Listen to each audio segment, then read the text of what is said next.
Internalize that vision. Look within. Look within, internalize. And the moment you succeed in looking within, revelation, you are always Satcitānanda, absolute existence, absolute consciousness and bliss. But if you have not realized it, then you are looking for these 3 points in a world of dream. So if you study the psychology of all the jivas, everyone wants to secure their existence.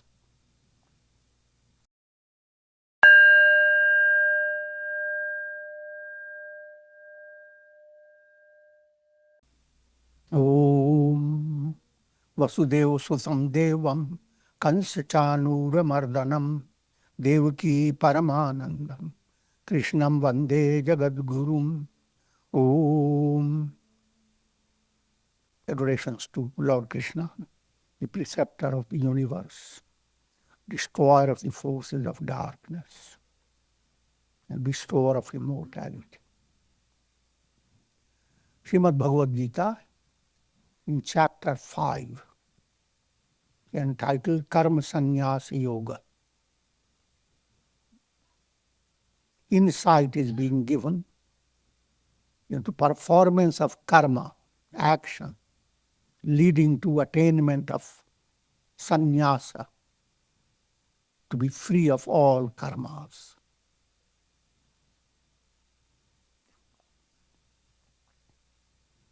And the subtle formula that's behind it, karma plus vikarma becomes akarma.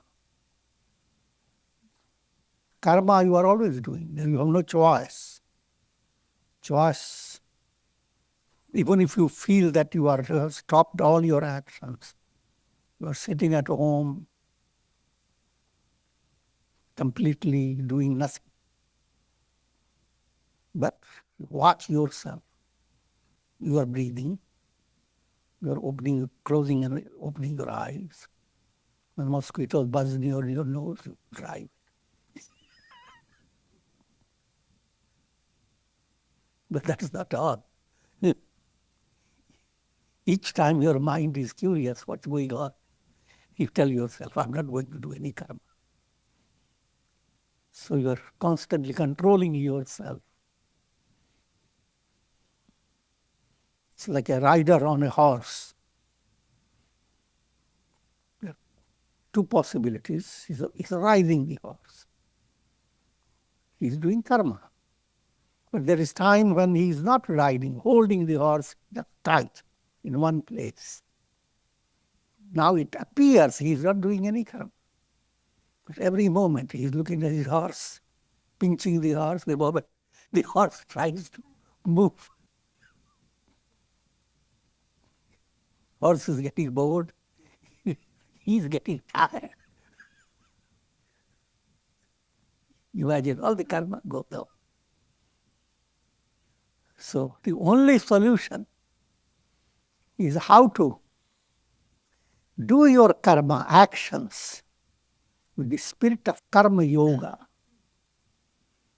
And in order to do that, how to add certain spiritual attitudes while you are doing your day-to-day duties.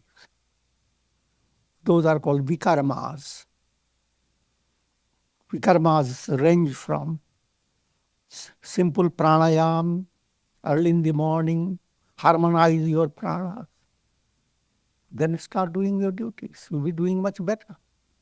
You will not be feeling too proud about that. Simple. That becomes vikarma. Do japa. Enjoy presence of God. Perform certain acts of prayer, puja, little meditation. Set up your sadhana. If you are doing with sadhana every day, beginning your day, so vikarma has entered along with your karma. that vikarma begins to neutralize your karma. So now karma and all its ramifications, you refer them to God within you, not to your ego. Otherwise, ego is always your center. Everything that you do, you are ego conscious predominantly. And ego conscious means you are never satisfied, always in a state of agitation. You are subject to Kāma and krodha. Kāma, desires. Krodha, when desire is interrupted. Agitation and anger, irritation enters the mind. And if Kāma, krodha continue to harass your mind, willpower becomes exceedingly weak. Then you develop lobha. Your tendency is to do nothing, but to wait like a fox.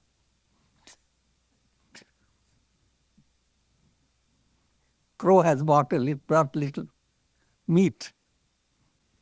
The fox, you have the old story.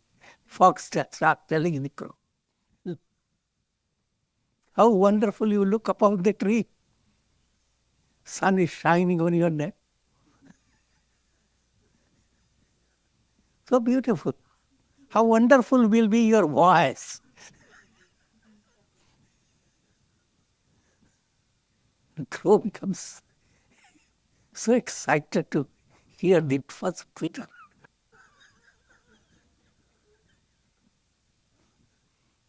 He opens his mouth. At the moment creates a voice, the meat piece drops. Fox takes it up, walks away, laughing at the crow. This fox type of movement is the illustration of greed-based mind. Fox had to adopt so many tricks. And then people who are ego conscious, they are easily duped by foxy personalities around them. All that you need is to be praised.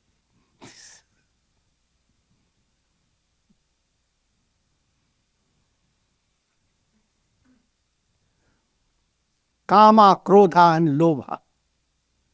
So these three are being mentioned, but actually focus is on all the malas, gross impurities. And more elaborate description is Kāma, krodha, lobha, moha. Moha is infatuation, delusion. Mada, conceit. Matsarya, jealousy. Jealousy comes in abundance. So it is named. Mosquitoes are called machar. The word machar has evolved out of matsar. Matsarya. Jealousy hovers over your mind with a swarm of tickling sensation. Not ordinary tickle, the bite. So Kāma, krodha, lobha, moha, mada, matsarya. That's called malas. As long as mind is gripped by balas, you are not yourself. If you are yourself, then you are one with God. That's the definition of health in mystic philosophy. Swastha. To be healthy is to be swastha. Swastha means abiding in the self. If your whole concentration is only in the body, and your body is exceedingly healthy, From spiritual point of view, it's not healthy at all. Don't get upset.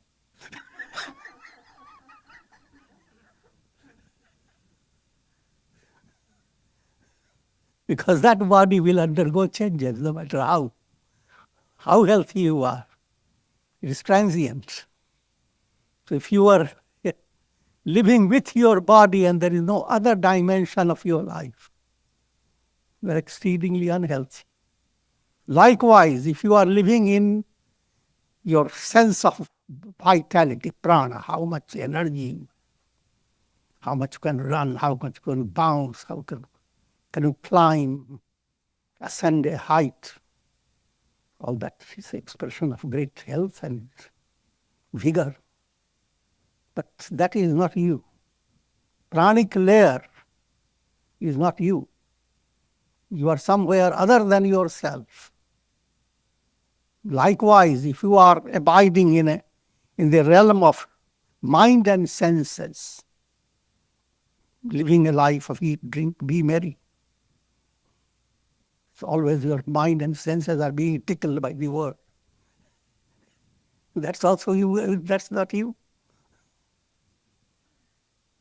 Even if you abide in the realm of intellect and ego, that also is not you.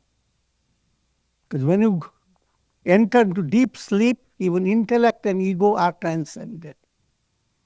You are without intellect, without ego, and you cherish that time. You withdraw yourself from body, mind, intellect, ego, and you go deep, as if you dive into an abstract realm called avidya, ignorance. And that diving away from all this makes you refreshed. You have a little sniff of health. Moving away from all the five and developing a grip over profound peace. It's not something new being told. It's every day you experience. Every day, everyone that withdraws and suddenly jumps into the big mystic ocean of ignorance.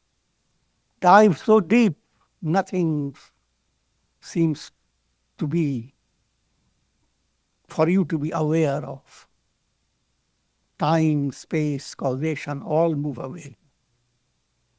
Of course, sleep can be in different degrees, but I'm describing the ideal self. Likewise, your goal is allow your mind to be so enlightened that you live with that understanding. I am not the body, I am not the mind, I am not the senses.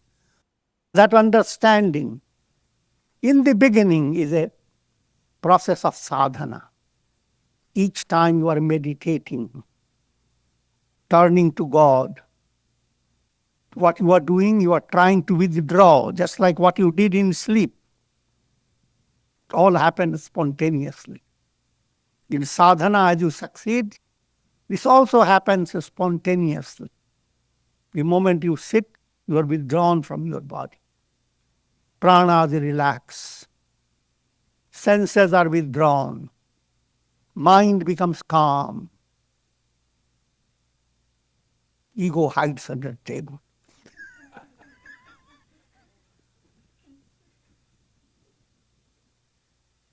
Your meditation table.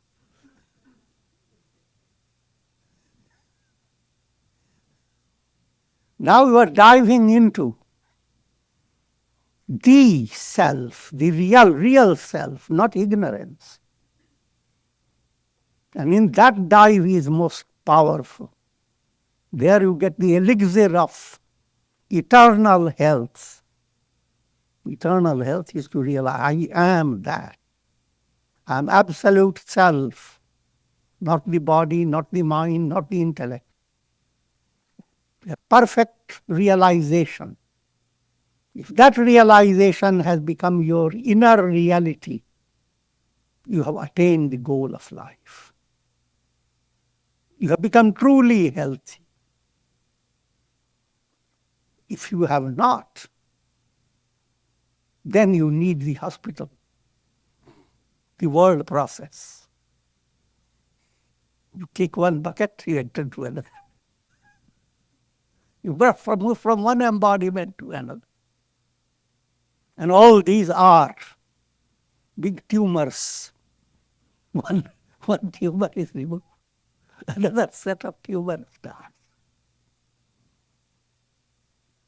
And ego is the root of those tumorous development. You have moved away in different directions. All this has a purpose.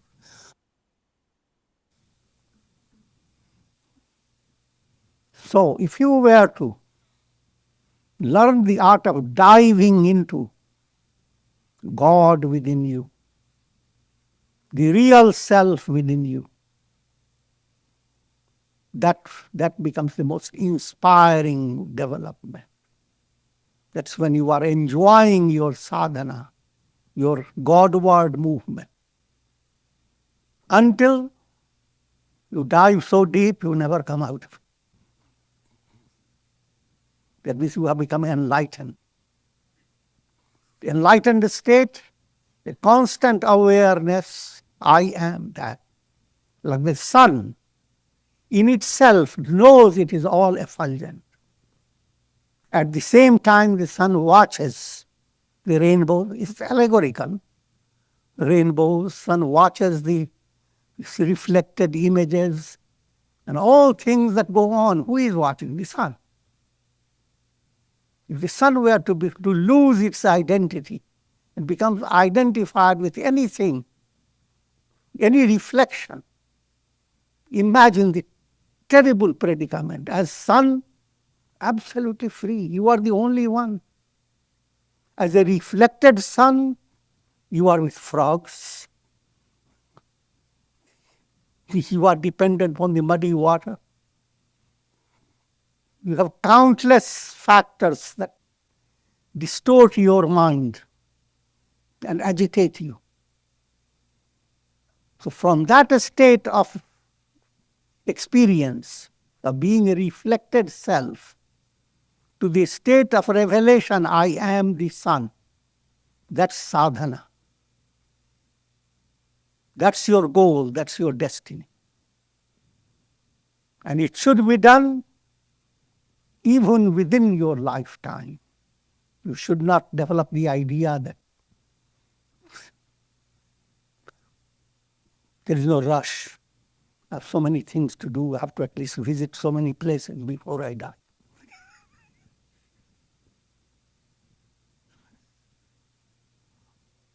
In other words, I'm joking, but the idea to, if your mind becomes healthy with the help of satsanga, with normal process of thinking and reflection, then discovering who am I is not a matter of time.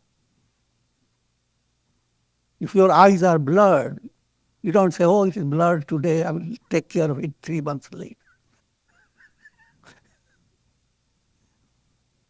You do everything possible to correct it. You correct it within few minutes, wonderful. If not, go on correcting.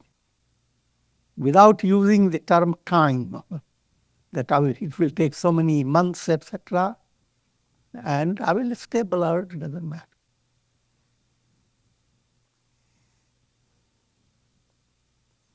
In other words, though the idea of attaining liberation is the grandest, most majestic, most difficult, and yet that is your goal. And you need to attain it within your very lifetime. If you don't attain it in this lifetime, then you will have to attain it another lifetime. Not between death and the next embodiment. In other words, human embodiment is the basis of your self-effort. So while you are embodied, now utilize that. If the embodied state is not there, then liberation is not coming just by chance. Shaknoti hayvaya shodhum praksharira vimokshanat kam krodhodbhavam vegam sa yukta sa sukhi nara. One who is able to master every impulse of desire and anger, even at the time of departing from the body, should attain it during this lifetime.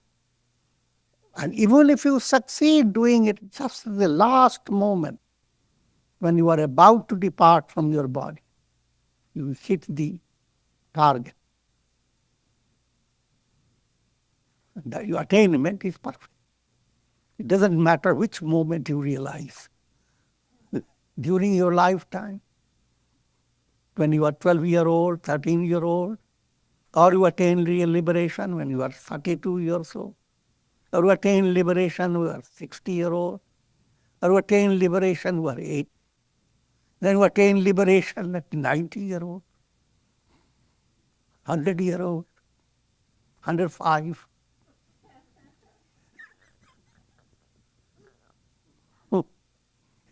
And 105 and year and 6 months. And at that moment, mind has become absolutely free. You have attained the goal.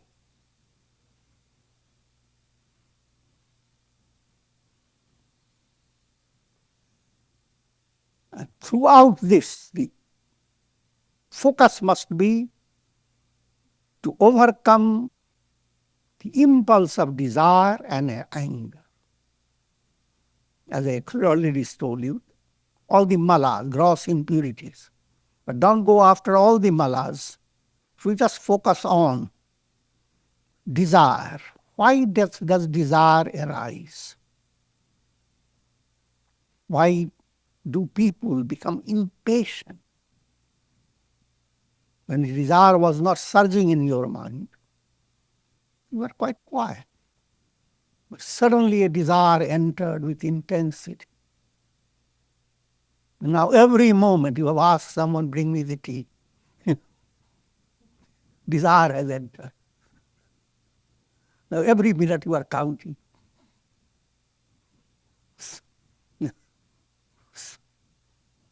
Someone gets a texting message.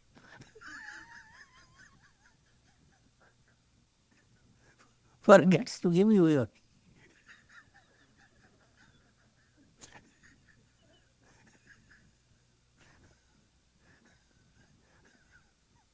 Now, incense burns in your mind. Not the puja incense. You become incensed.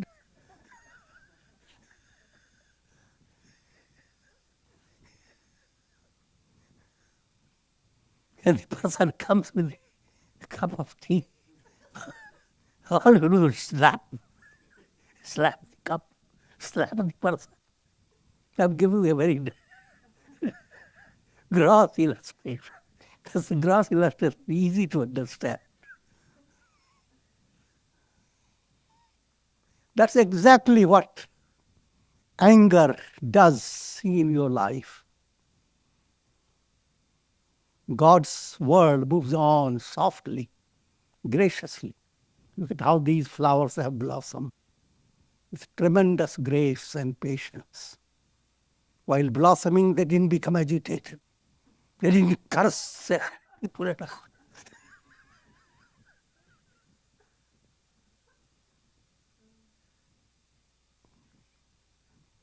Immense attainment becomes possible in a very soft movement, a gracious cadence. But somehow one does not have that grasp. The mind says things must be accomplished by force, by hook or by crook, more by crook than by hook.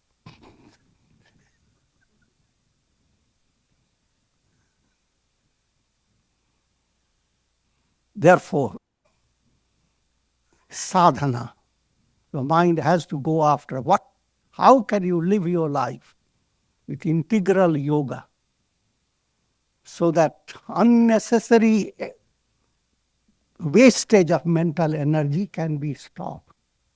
Not only waste your mental energy, you create negative karmas that delay your movement, make you increasingly dependent upon the world. So as Kāma and krodha come under your control, you begin to enjoy inner peace. You begin to enjoy shama, santosh. Remember, I've already explained 3 gates to hell: Kāma, desire; krodha, anger; lobha, greed. 4 gates to heaven, not heaven liberation. Shama, serenity of mind. Santosh, contentment. Spiritual contentment, not tamasic type. The mind has a sense of tripti. I have all the resources. I have a wonderful horse. I have all my strength. Path is clear. And the destination is before me. I mean, dramatizing. Therefore, you have nothing to worry. Move with joyous process.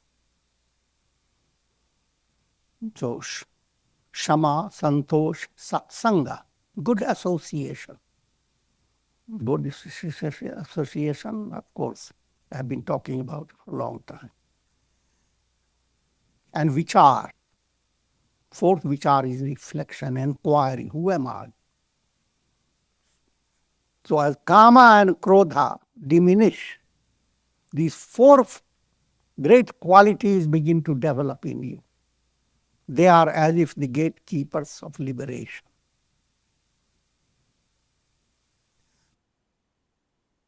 And all this is accomplished during your very lifetime. And you don't accomplish it at a certain moment, a sudden happening, but it is a gradual, gracious flow towards perfection. And this also I have explained, that your mind does not keep count. When was I not enlightened? When did I become enlightened? What time did it have? Should I celebrate its birthday?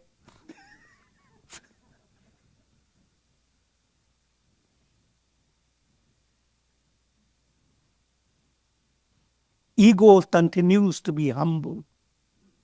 So liberation is not displayed by your ego.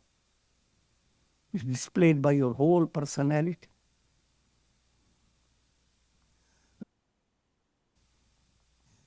Twenty-fourth verse. Yonta sukontara tathantar jyotirevaya sayogi brahma nirvanam brahma bhuto didachati. One who finds bliss within.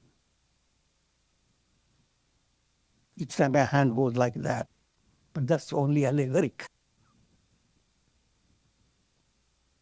Think of experiencing dream. In your dream, you are looking for a comfortable situation, looking for fulfillment of your expectations, looking for happiness. And you hop from each one situation to another in your dream. And there, an instruction, an insight is given to you. The happiness you are looking for is not anywhere outside. Look within. Within the dream world. Where is that within? Within is that which transcends the dream world. So it is not like within means in a dream you are holding a mango. So within, let me cut it.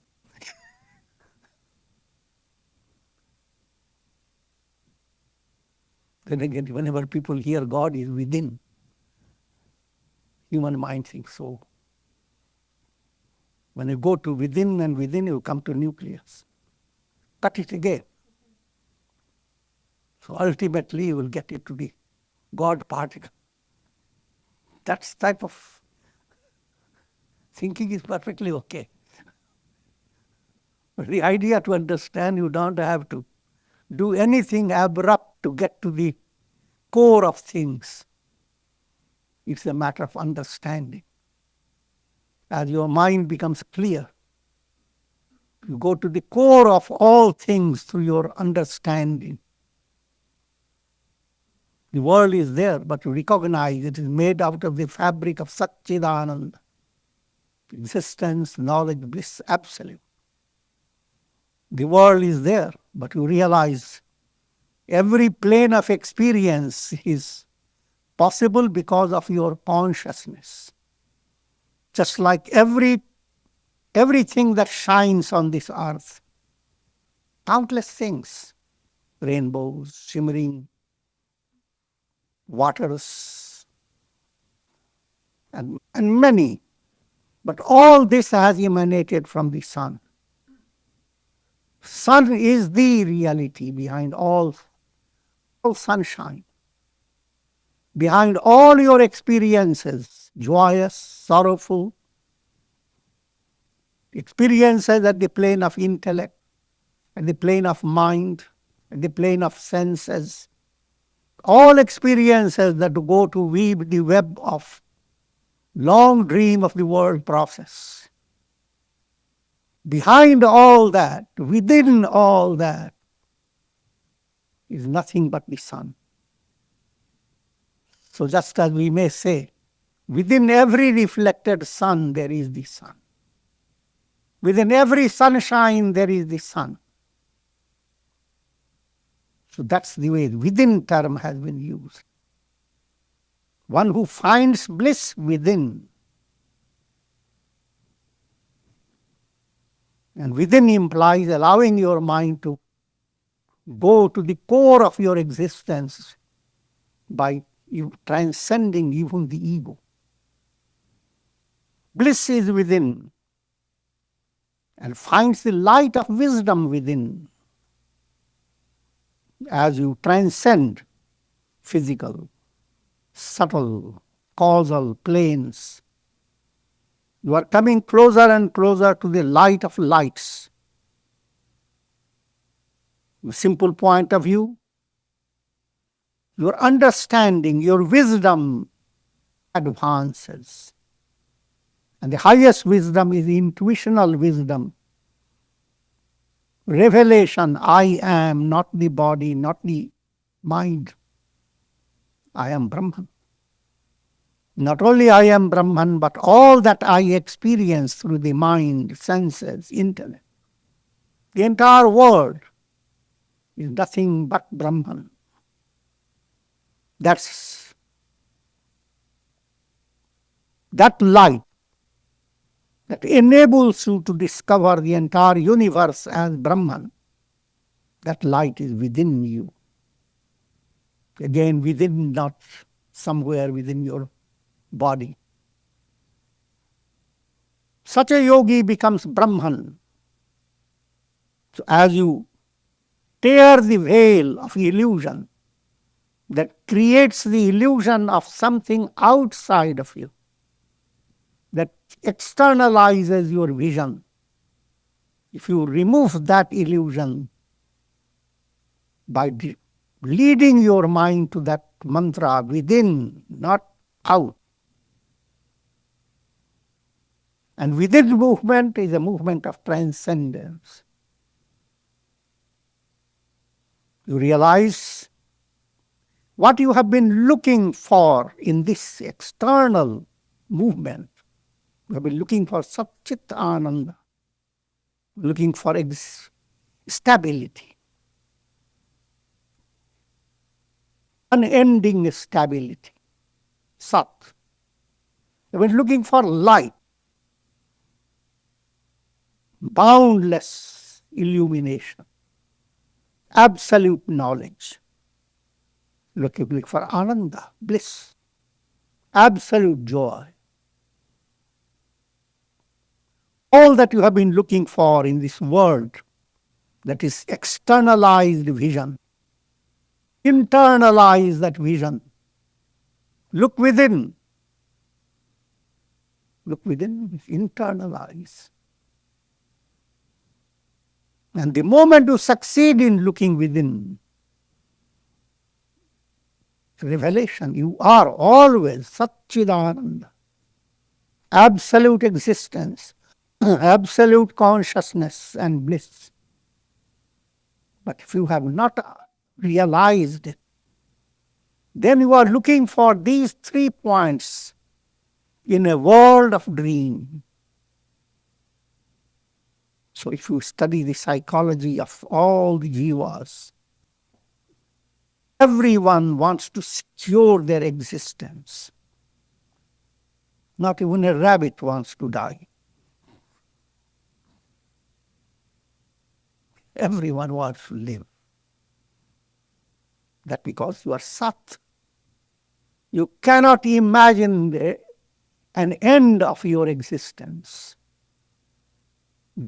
At the same time, you are frightened, terrified that my existence is ending. The mind has become confused. And similarly, next point, your mind is constantly exploring. There is more and more to know. More and more research is needed. The more and more mysteries of nature are to be unraveled. I am going to know more than all these people. That movement of trying to know more is instinctive in every individual. Not only in individuals, even in cats and dogs. The dogs watch wherever you keep your food. I want to know where we're hiding the tasty stuff.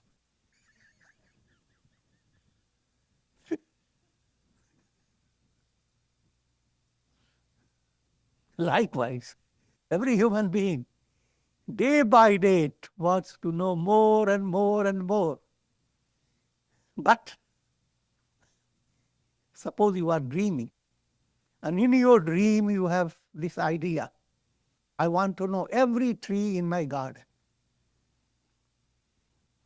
And a dream stretches on, and you move on from one tree to another. All the knowledge of your dream means nothing.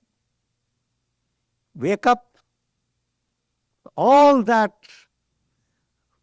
developed in your dream was a projection of your consciousness.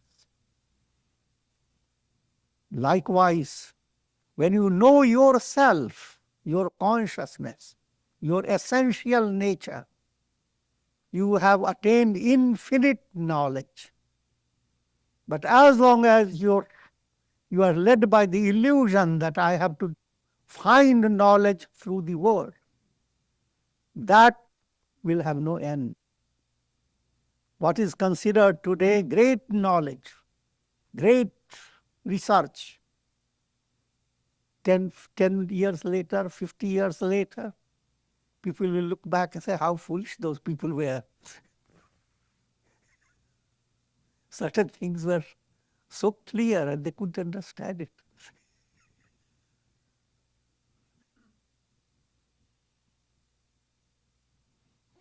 Even in literature, things go on moving. Shakespeare time, everything was hi-ho.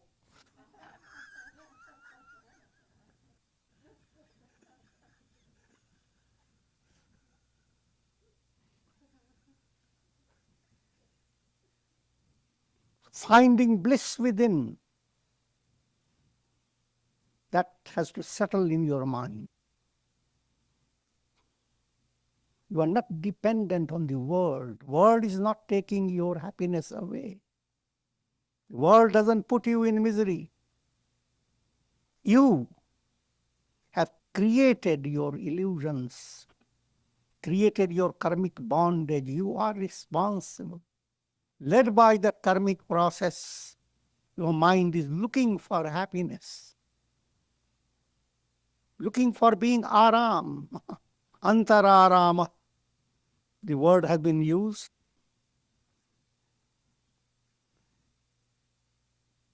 In a world of constant struggle, everyone wants to have some rest. The term for rest is aram. The very word that has been chosen is a mantra. Oh Raha. Bring Rama closer to yourself and you will have aram. You will be restful. Until then, you use the word aram. You want to have rest.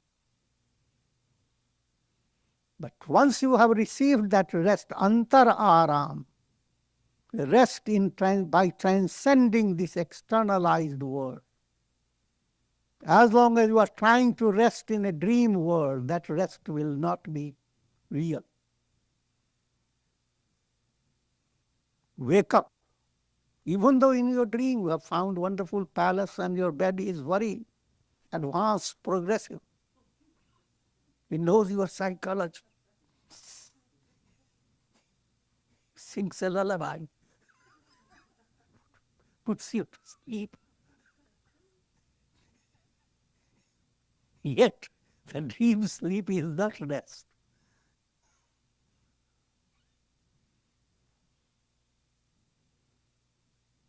Three words have been used. Anta sukha.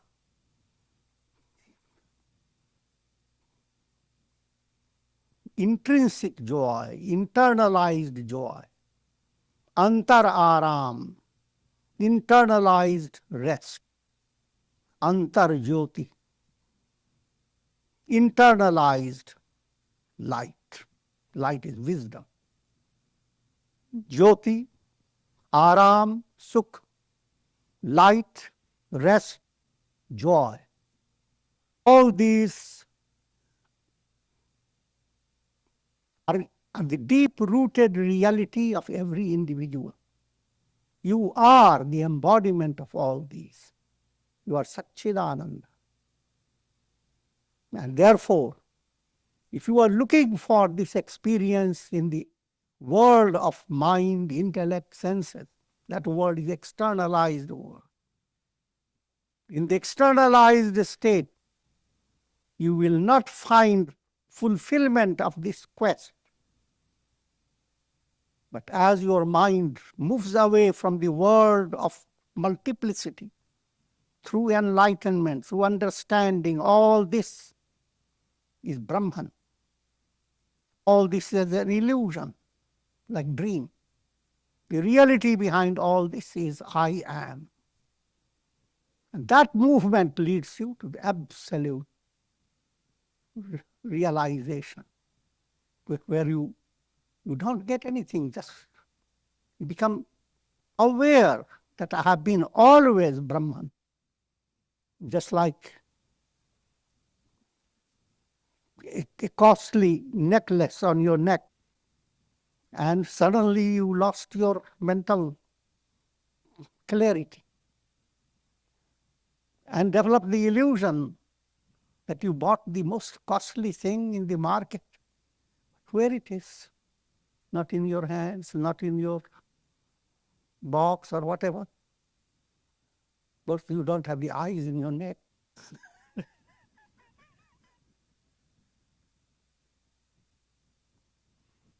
And you go through terrible stress. And through a lot of process, you come to realize, oh, I found it. I think you didn't find it, it was already there. Satcitānanda is same. It's like the necklace. It's always there. But ignoring it, you are looking for Satcitānanda, existence, knowledge, bliss, in externalized world of illusion due to ignorance. Until your ignorance is removed, and then you put your hand on your neck. It's always there. It's me. I am Brahma.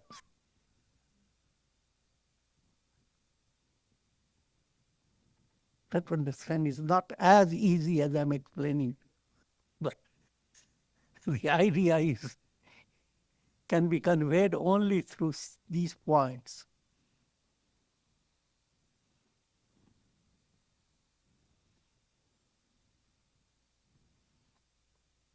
Sayogi Brahma Nirvanam.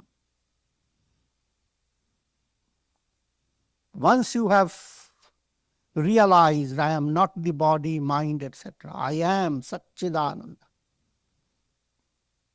then that state is called Nirvana. Nirvana has allegorical implication. Thirst of the soul that is ignorant, is always thirsty.